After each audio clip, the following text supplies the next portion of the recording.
এখানে মেয়েরা যারা আছেন, আপনারা কি জানেন আপনারা আয়না উই জানেন না? বলি আপনাদের, মানুষের ক্রোমোসোম আছে দুইটা করে ক্রোমোসোম।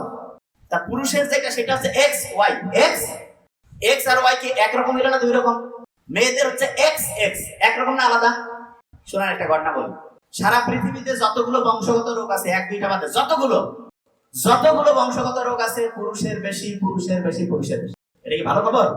কি কারণে দেখেন, পুরুষের যদি একটা এক্স ক্রোমোজোমে ডিস্টার্ব হয়, ধরা যাক এটা হচ্ছে এক্স ক্রোমোজোম, এটা হচ্ছে ওয়াই, এটা যদি ডিস্টার্ব হয়, এই ওয়াই টাকে চিনে না, একে হেল্প করে না, এই শেষ।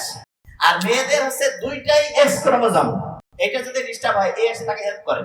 এই হেল্প করার কারণে সারা দুনিয়ায় বংশগতিক যত রোগ আছে মেয়েদের কম, মেয়েদের আয়ু বেশি, রোগ প্রতিরোধ ক্ষমতা বেশি।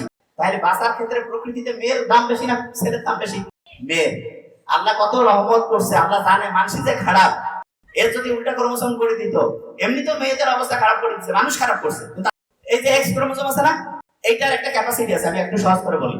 ধরেন এইটা হচ্ছে একটা হার্ড ডিস্ক, এইটার ক্যাপাসিটি হচ্ছে 1000 গিগাবাইট। আর এইটা হচ্ছে ছেলেদের হচ্ছে ওয়াই ক্রোমোসোম, এইটার হচ্ছে 500 গিগাবাইট। কোনটা বেশি ভালো?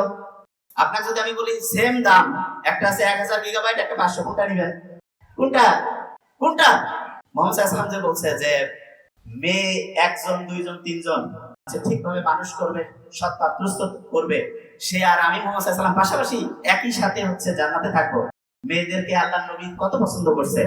এবং ফাতেমা রাদিয়াল্লাহু তাআলা আনহার কথা যে বলছে, কোন ছেলের নাম কয়জন আমরা জানি ছেলের নাম জানি, ওইরকম ছেলে মোহাম্মদ সাল্লাল্লাহু আলাইহি ওয়াসাল্লামের ছেলেও ছিলেন, কিন্তু পরিণত বয়সে যাওয়ার আগে মারা গেছেন।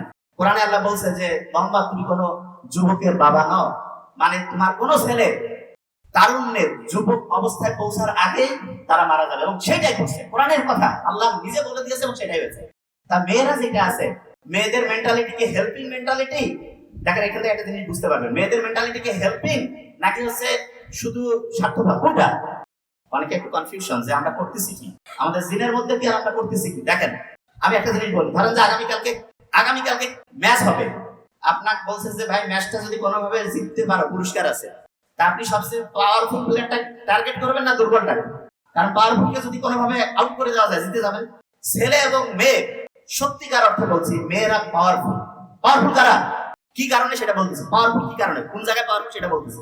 তাহলে শয়তান কি মেয়ে ধরবে বেশি না ছেলে? কাকে ধরবে? পাওয়ারফুল তো মেয়ে, তাহলে কাকে ধরবে? মেয়েকে। এই জন্য দেখবেন মেয়েদের শয়তান যে বেশি ধরে, এই জন্য মেয়েরা দেখবেন যে খুচর মুচর বেশি। বাসা বাড়িগুলো যে মেয়ে মা শাশুড়ি ত্রিমুখী সংকট। এবং আমি নিজে চিন্তা করছি যে কি কারণ, পরে বুঝলাম যে শয়তান আসি ধরছে এদেরকে। এখন শয়তান তো ছেলেদের ধরে কুলাইতে পারতেছে না, মেয়েদের ধরে যদি এদেরকে দিয়ে ফাইটিং লাগাই দেওয়া যায়, ধরা যাক যে পাশে একটা বোমা পড়ছে, তার প্রভাব তো এখানেও পড়বে, ঠিক না? মেয়েদেরকে ধরে গোটা ফ্যামিলির মধ্যে গ্যাঞ্জাম লাগাই দেয়। আমি আপনাদের সত্যি কথা বলি, আমার ছোট ভাই বলছে, ও আলহামদুলিল্লাহ খুব ভালো কথা বলছে। আমি আপনাদের একটা জিনিস বলি, মেয়েরা কেন পাওয়ারফুল?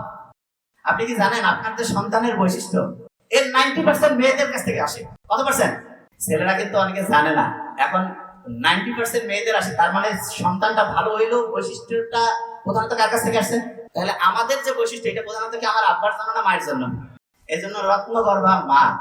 হ্যাঁ, আব্বার অত কিন্তু রত্নগর্ভা মানে যদি হবেই না, আমি জাস্ট বুঝার জন্য বলছি, ওরকম নাই, ঠিক না? কেন? কারণ আসলে সায়েন্টিফিক্যালি দেখা গিয়েছে মেয়ে একটা সন্তানের 90% হচ্ছে মা। এবং নেপোলিয়নের ওই কথা জানেন তো আপনারা, শিক্ষিত মা দাও শিক্ষিত জাতি দিব, কয় নাই কিন্তু শিক্ষিত আব্বা দাও শিক্ষিত জাতি দিব। তার মানে মায়ের গুরুত্ব অন্যরকম।